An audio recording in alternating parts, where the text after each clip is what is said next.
Mesdames, Messieurs, bonjour. Très heureux de vous retrouver pour cette nouvelle émission Power Boost. J'espère que vous avez passé une excellente semaine.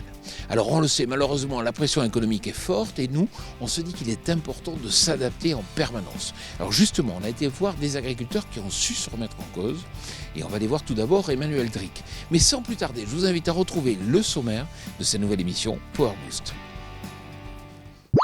Mes petites cagoles de Laponie, c'est parti pour un Power Boost qui va vous en mettre plein la vue. On bouge de Christophe Vincent pour parler diversification, puis go chez Emmanuel Dric, un autre agriculteur qui se diversifie et a un point de vue pertinent sur les investissements agricoles. Détour chez Casiage pour découvrir la nouvelle gamme VNF de nos propres yeux, et puis c'est tout pour aujourd'hui. Ben non, je déconne, bien sûr, 1000 fois bien sûr qu'on a l'éventail d'heureux gagnants des CIMA Innovation Awards. Autre événement majeur cette semaine, c'était l'anniversaire de Jean-Paul. Un âge impressionnant de 2 ans que les datations au carbone semblent confirmer. Pas le temps pour les news, on fonce bille en tête dans le vif du sujet et... Enjoy. Tu fais vraiment chier, Adrien.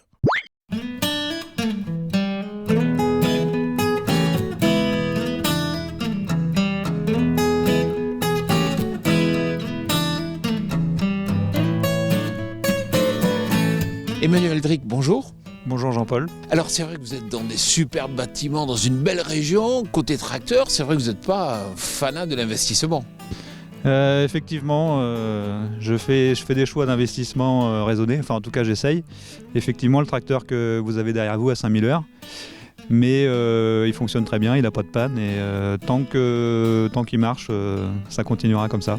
Et puis depuis très longtemps, vous essayez de diminuer le nombre de traitements phyto. Cela vous a amené à allonger les rotations, voire même à redécouper vos parcelles, qui sont de belles parcelles, en îlots plus petits, pour avoir des unités qui nécessitent moins de traitements. Oui, j'ai toujours recherché à diminuer l'utilisation des produits phytosanitaires et un des moyens, c'est d'utiliser ce qu'on appelle les principes de l'agriculture intégrée. Et parmi les premiers principes, il y a un redécoupage parcellaire, effectivement, qui permet au sein d'un îlot d'avoir un certain nombre de cultures différentes. Donc moi, j'ai redécoupé sur des parcelles d'environ de 10 à 15 hectares. Ce qui permet d'avoir au sein de l'îlot différentes espèces et de ce fait les maladies, les insectes ne vont pas évoluer d'une parcelle à une autre puisque la culture est différente. Vous êtes aussi un adepte du travail simplifié, mais c'est vrai que certaines années il faut quand même revenir au labour. Oui, effectivement, il y a un moment il ne faut pas s'entêter puisque ça fait effectivement, comme je l'ai dit, 20 ans que je fais du non-labour. On arrive là depuis quelques années à des problèmes de désherbage et de raigrats résistants. Donc des fois, il vaut mieux se couper le petit doigt que de se couper le bras. Et un labour bien placé une fois tous les 4 ans peut solutionner le problème des raigrats résistants. Alors ça veut dire que vous avez acheté une charrue ? Non, j'ai pas acheté de charrue parce que comme je vous l'ai dit, je veux labourer que certaines parcelles une fois tous les 4 ans.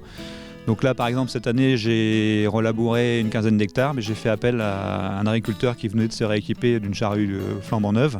Vous avez environ 150 hectares. Est-ce que vous avez fait l'acquisition d'une moissonneuse-batteuse ? J'avais une moissonneuse il y a quelques années que j'ai revendue.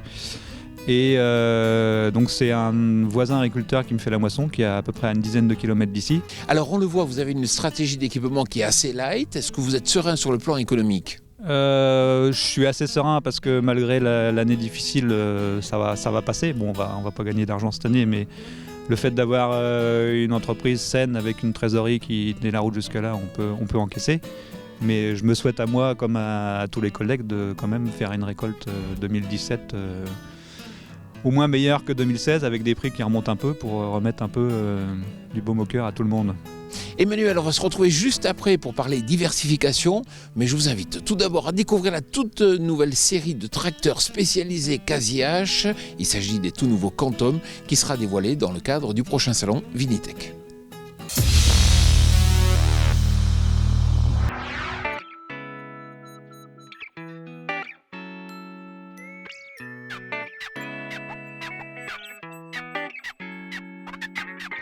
Casiage dévoilera à l'occasion du prochain Vinitech qui se tiendra à Bordeaux fin novembre toute une nouvelle gamme de tracteurs spécialisés Quantum.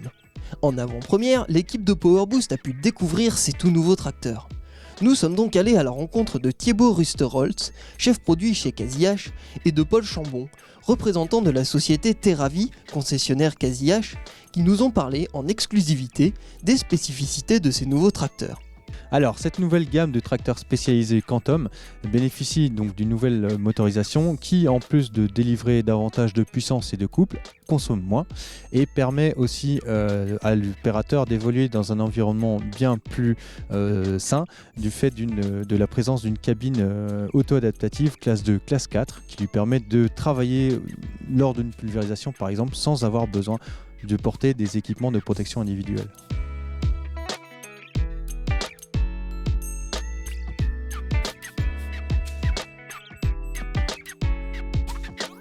Donc je représente la société Terre à Vie qui est concessionnaire quasi-H sur les vignobles du Bordelais élargi et du Cognacé. Nous sommes très heureux de l'arrivée de cette nouvelle gamme. En effet, elle va apporter, outre les qualités déjà existantes de nos matériels, de nombreux avantages clients supplémentaires. Nous avons entre autres la cabine classe 4 qui va offrir une protection accrue aux utilisateurs, notamment en période de traitement. Et on sait qu'en ce moment c'est un sujet d'actualité. Le niveau sonore a également été abaissé au niveau de la cabine. Et en plus, l'ergonomie d'utilisation est particulièrement soignée du fait de la possibilité d'équiper ces tracteurs de distributeurs électro-hydrauliques qui sont un réel plus à l'utilisation au quotidien. A noter également les 2 régimes moteurs mémorisables et le design qui se retourne vers ce qui a fait le succès des modèles standards en termes de calandre et de capot. Pour retrouver ces nouveaux tracteurs spécialisés Quantum, rendez-vous bien sûr au prochain salon Vinitech qui se tiendra du 29 novembre au 1er décembre à Bordeaux.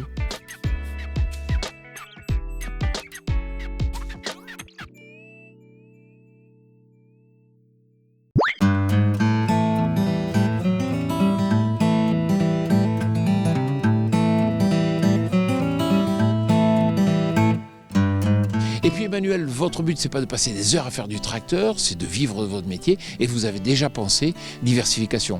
Oui, effectivement, j'ai pas une passion pour faire des heures de tracteur, même si de temps en temps il faut y aller. Donc depuis 5-6 ans, on avait une petite maison ouvrière qu'on a restaurée pour faire un gîte qui fonctionne bien.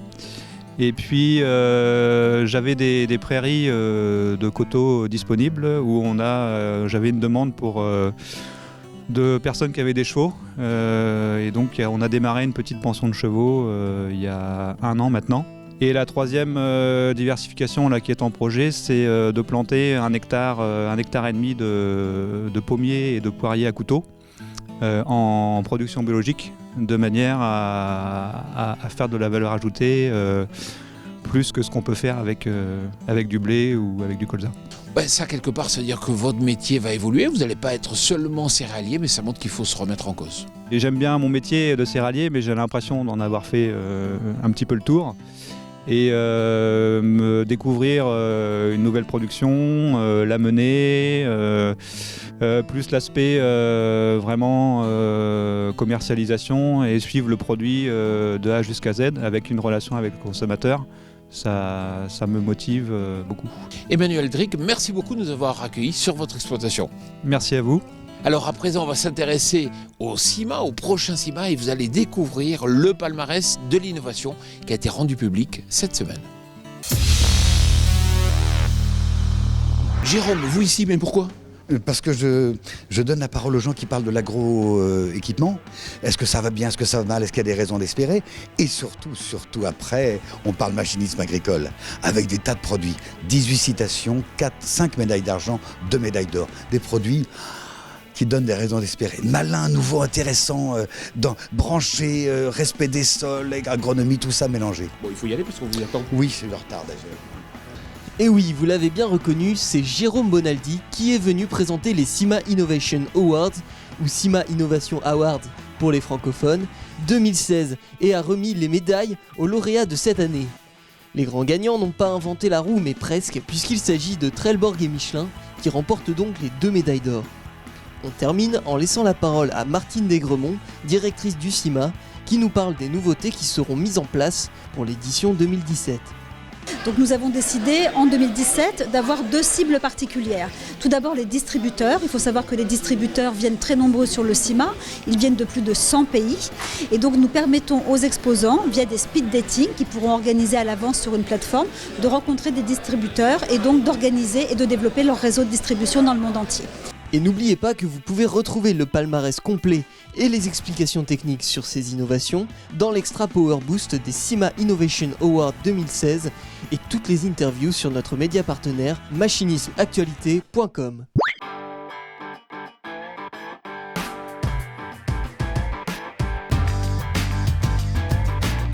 Christophe Vincent, bonjour. Bonjour.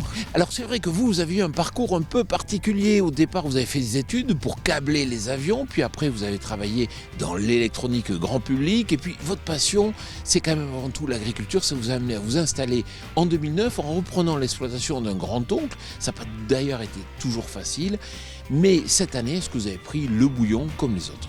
Bah oui, comme tout le monde, j'ai pris le bouillon, donc ça a été à peu près plus de 50% de la récolte en moins. Donc là, ça commence à faire mal. Mais est-ce que vous en avez tiré les enseignements ? Qu'est-ce que vous allez changer ? Comment vous allez vous remettre en cause ? Alors, ce que je vais essayer de changer, c'est de faire de la diversification, de ne pas rester bloqué sur son exploitation, plutôt voir un peu ce qui se passe autour, et puis essayer de développer en faisant une activité annexe, alors quelle qu'elle soit, mais il faut réfléchir à ça, quoi. Et puis c'est vrai, il faut l'avouer, quand on fait de la grande culture, on a du temps libre. Oui, en céréales, du moins, on a quand même quelques moments de creux, et ce qui pourrait permettre justement de développer autre chose, quoi, pour pallier à ce manque de revenus, on va dire. Mais concrètement, comment vous allez vous diversifier ? Donc concrètement, je vais normalement travailler pour Airinov, donc faire de la cartographie pour l'agriculture en drone. Ça veut dire que vous avez acheté un drone ? Voilà, j'ai investi dans un drone, donc il a fallu se poser la question est-ce qu'on investit ou pas. Mais voilà, le choix a été plutôt rapide vu la conjoncture actuelle. Le fait d'investir, de se dire on investit pour l'avenir et puis de développer l'exploitation, quoi. Alors c'est vrai que votre revenu aujourd'hui, c'est à peu près un quart de l'EBE que vous dégagez, les 3/4 passent dans le remboursement des emprunts. Aujourd'hui, qu'est-ce que vous allez changer dans votre stratégie d'équipement ? Qu'est-ce qu'on va changer ? C'est déjà, est-ce qu'il faut pas se grouper à plusieurs pour acheter du matériel, parce que le matériel étant de plus en plus gros, de plus en plus onéreux. Est-ce qu'il vaut mieux pas se mettre à plusieurs petites exploitations pour acheter du matériel et puis travailler donc en commun, ouais. Et puis il y a une véritable question qui est taboue dans le monde agricole, c'est le prix des terres. Qu'est-ce que vous en pensez ? Le prix devient exorbitant, surtout à l'achat, ça devient... je vois pas comment, à l'heure d'aujourd'hui, un jeune peut s'installer sur des prix comme ça. C'est carrément inconcevable. Christophe Vincent, merci beaucoup. Il n'y a pas de quoi.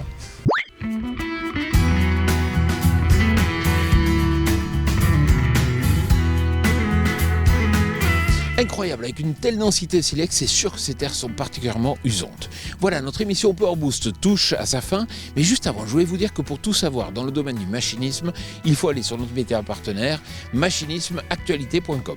Power Boost est terminé, j'espère que ça vous a plu. Quant à moi, je vous retrouve la semaine prochaine et je vous souhaite d'ici là une excellente semaine.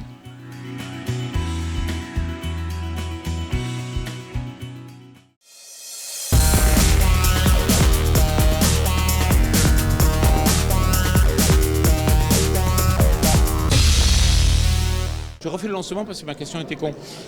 Merci.